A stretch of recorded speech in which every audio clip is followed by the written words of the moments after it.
Espada, 1930 to 2014. The Spanish means I died, I lived.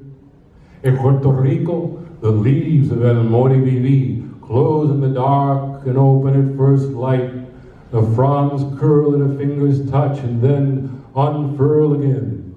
My father, a mountain born of mountains, the tallest Puerto Rican in New York, whose great doorways, who could crack the walls with the rumble of his voice, kept El Moriviví growing in his ribs. He would die, then live. My father spoke in the tongue of El Moriviví, teaching me the parable of Joe Fleming, who screwed his lit cigarette into the arms of the spicks he caught flapping like fish. My father was a bony boy, the nerves in his back crushed by the ILO Coal and Ice Company, the load he lifted up too many flights of stairs. 3 times they would meet to brawl for a crowd after school. The first time, my father opened his eyes to gravel and the shoes of his enemy. The second time, he rose and dug his arm up to the elbow in the monster's belly. So badly did he want to tear out the heart and eat it. The third time, Fleming did not show up. And the boys with cigarette burns clapped the spindly champion on the back all the way down the street. Fleming would become a cop, fired for breaking bones in too many faces. He died smoking in bed, a sheet of flame up to his chin. There was a Moriviví sprouting in my father's chest. He would die, then live. He spat obscenities like sunflower seeds at the driver who told him to sit at the back of the bus in Mississippi, then slipped his cap over his eyes and fell asleep. He spent a week in jail, called it the best week of his life, strode through the jailhouse door and sat behind the driver of the bus on the way out of town, his Air Force uniform all that kept the noose from his neck. He would come to know the jailhouse again among hundreds of demonstrators ferried by police to Hart Island on the East River, where the city of New York stacks the coffins of anonymous and stillborn bodies.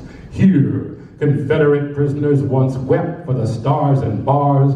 Now, the prisoners sang freedom songs. The jailers outlawed phone calls, so we were sure my father must be a body like the bodies rolling waterlogged in the East River till he came back from the island of the dead, black hair combed meticulously. When the riots burned in Brooklyn night after night, my father was a peacemaker on the corner with a megaphone. A fiery chunk of concrete fell from the sky and missed his head by inches. My mother would tell me, "Your father is out dodging bullets." He spoke at a rally with Malcolm X, incantatory words billowing through the bundled crowd, lifting hands and faces. "Teach!" they cried.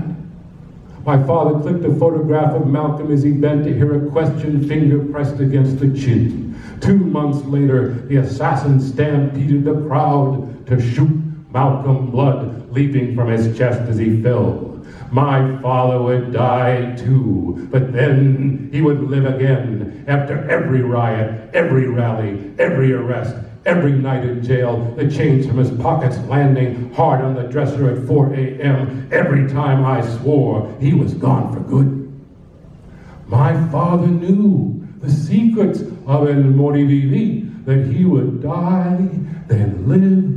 He drifted off at the wheel, drove into a guardrail, shook his head, and walked away without a web of scars or fractures. He passed out from the heat in the subway, toppled onto the tracks, and somehow missed the 3rd rail. He tied a white apron across his waist to open a grocery store, pulled a revolver from the counter to startle the gangsters demanding protection, then put up signs for a clearance sale as soon as they backed out the door with their hands in the air.